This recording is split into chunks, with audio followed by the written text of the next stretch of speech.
చాలా బ్యాడ్. నేను బాబాయ్ అని ఆప్యాయంగా పిలుచుకునే వ్యక్తి. సీతారత్నం గారి అబ్బాయితో మా ప్రస్థానం స్టార్ట్ అయింది, నా సెకండ్ ఫిలిం. అక్కడి నుంచి ఎన్నో సినిమాలు ఆయనతో ఉన్న నాకు అనుబంధం కానీ, ఒక ఫ్యామిలీ పర్సన్గా.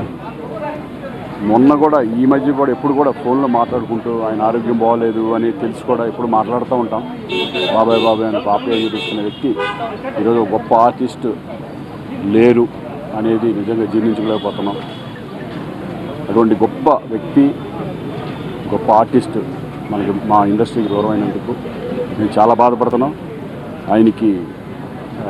ఆయన ఆత్మకి శాంతి చేకూరాలని మనస్ఫూర్తిగా భగవంతుని కోరుకుంటున్నాను. అలాగే వాళ్ళ కుటుంబ సభ్యులందరికీ కూడా నా ప్రగాఢ సానుభూతి తెలియజేసుకుంటున్నాను.